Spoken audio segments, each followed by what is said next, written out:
जोङो बर' बिजों साननि गाहाम हामलायथि नोंथांमोननो बावहरो। मानोना दिनैनि दिनाव 18 मे 1993 मायथाइयाव लवार प्राइमारि बा एलपि स्कुलनिफ्राय जोंहा बर' बिजोङा जागायजेनदोंमोन आरो दिनै बिनिफ्राय जागायनानै 60 बोसोरसिम दा आगान सुरबाय आरो बे 60 बोसोरसिम सुरबोनायाव एलपि स्कुलनिफ्राय फरायनानै दा इउनिभार्सिटि लेभेलसिम बर' डिपार्टमेन्ट सोलियो आरो बेजों बर' फरायसाफ्रा जों इउनिभार्सिटि लेभेलाव हायार इडुकेसननि थाखाय बर'जों रिसार्च खालामनो हायो। दा बिदिनो बे जौगानाय मोनसे राव आरो जि थुनलाइ जौगानाय जि मोनसे बिजों आरो बेखौ लानानै दिनै जों दुलाराय बर' फरायसा आफादनिफ्राय आसा खालामो जे जों दुलाराय बर' फरायसा आफादाबो जोंनि थांखि आरो नोजोर बायदियै जे बर' राव जौगाहोनाय आरो बर' बिजोंखौ फेहेरलांनायनि जे बिबान बेखौ बर' थुनलाइ आफादा जेरै थुनलाइ फेहेरनायनि थाखाय थुनलाइ रैखानि थाखाय जोनोम जादों, थिग बिदिनो जोङो दुलाराय बर' फरायसा आफादाबो बिनि सायाव जोङो अरायसम खामानि मावलांगोन आरो बर' बिजोङा अरायसम थांनानै थानांगोन आरो बर' बिजोङा अरायसम जौगानांगोन। बेनि थाखाय जोङो आसा खालामो आरो बेजों लोगोसे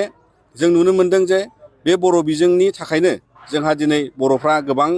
जौगाफारसे थांनाय, सोलोंथाइ लानो थाखाय गावनि बिमा रावजों सोलोंथाइ लानो मोननाय आरो बिमा राव सोलोंथाइ लानानै जोंनि जे माहारिया गियान आरजिनो जि सुबिदा मोननाय, बियो मोनसे जोंनि थाखाय दिनैसिम जोङो बेखौ बाख्नायनांगोन। आरो दिनैनि समाव भारत सरकार आरो बिथांमोननि जे पलिसि बा भारत संबिजिराव जि जोंनो गोहो होनाय बर' रावाबो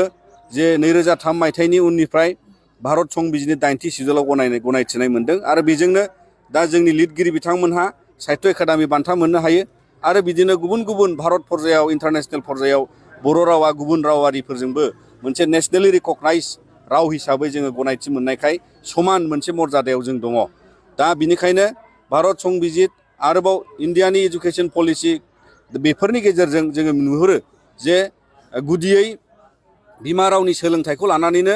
भारत पर्यायाव दिनैहाय बयबो माने बेखौहाय इम्परटेन्स होदों बा बेखौहाय गोनांथि दं होननानै सानदों आरो बिनि थाखायनो दिनै जोंबो आसा खालामो जे बर' मिडियामनि जे फरायसालियाव दा आथिखालाव गोबां माने बायदिसिना बेले-बेजे आसामाव सोमजिदों। बर' बिजों, असमिया बिजोंनि क्लास 6नि मेथ्स आरो साइन्स, अंख आरो बिगियाननि बिजाबा दिनै इंराजि मिडियामाव साफायनानै बिथांमोना हरदों। दा बेखौ जों बर' थुनलाइ आफाद लोगोसे दुलाराय बर' फरायसा आफाद आरो गुबुन गुबुन माहारियारि आफादजों ज' जानायजों लोगोसेयै आरो बयबो दिनैहाय फरायसा हान्जाफ्राबो जोङो बेवहाय 6 थाखोनिफ्राय जे बर' मिडियाम फरायसालियाव इंलिस बिजाब हरबाय, मेथ्स आरो साइन्स, अंख आरो बिगियानखौ, बियो जोंनि मिडियामनि हेंथायै जादों आरो बिनिखायनो जोङो बेखौ दाबि खालामो जे आसाम सरकारनि सायाव दाबो जोंहा दाबि दं जे बर' बिजोंनि फरायसालि बा असमिया बिजोंनि फरायसालियाव माने बिमा रावनि जे बिजाबफोर थानांगौ, बेयो जोंनि मिडियाम आरो जोंनि बे मोनसे मोन्थाय। जाय मिडियामजों जोंनियाव फरायसालियाव सोलोंथाइ सोलिदों, बे मिडियामा गासैबो अंख आरो बिगियान बिजाबाबो बर'नि जाजोबनांगौआ जोंनि बे उदां दाबि आरो बिनिफ्राय जों खुनु दोरदनाय नङा। मानोना बियो दिनैनि समाव भारतनि जे निउ एजुकेसन पलिसि, बेयावबो रोखा रोखायै बुंनाय दंखायो जे हागौसेबां फरायसालिफ्रा जायफ्रा मिडियाम गैया बेयावबो क्लास 5सिम होनो हायो। जायफ्रा दंखायो बियो माने 8 थाखोनि आरो गोजौ थाखोसिम जाय दंखायो बयबो बेखौ कन्टिनिउ खालामनायनि बाहाय मोन्थाय दङ आरो पलिसिखौ बिदि लानांगौनि थाखाय दिनै पलिसिया इन्डिकेट खालामदों जे जोंहा आसामावबो अलरेडि 11, 12 जि माने थाखो 11, 12नि थाखायबो हायार सेकेन्डारि स्टेन्डार्डआव बर' बिजों इन्ट्रडिउस खालामनायनि आसामाव नटिफिकेसन जाखाबाय आरो दिनै आसामाव बर' रावा एस'सियेट अफिसियेल लेंगुवेज आरो बिनिखायनो जि मर्यादायाव जों दं बिनिफ्राय बिन्दोसेबो गाहायाव फैनांनायनि थाखाय जे आसाम सरकारा पलिसि लायो बेखौ जों अरायसम नेवसिगोन। आरोबाव दिनैनि समाव दिनै माहारि मोनसेया, हारि मोनसेया थांनानै थानो थाखाय जों बयबो मिथिगौ जोंनो राव नांगौ, बिजों नांगौ आरो जाय हारियाव राव दङ बिथांमोना बिजों गैया, बिथांमोना दिनै गाव गावनि आइडेन्टिटिखौ खोमानानै एबा गोमानानै लानांनो थाखाय जोबोद दिनैहाय इन्डेन्जार्ड माखासे रावावहाय गोलैनानै दं।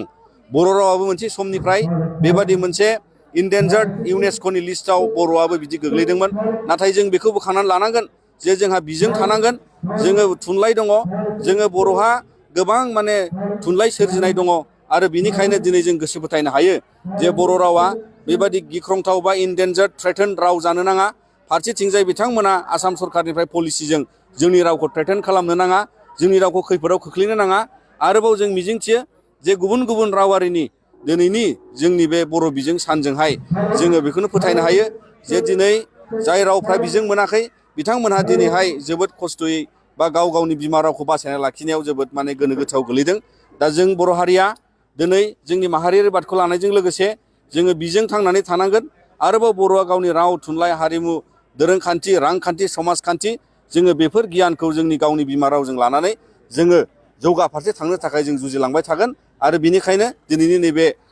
जों 60 बोसोर 60 इयार्स जोंहा बर' बिजोङा सोलिदों आरो बे अरायसम सोलिलांनांगोन। 1000 बोसोर 100 बोसोर बियो माने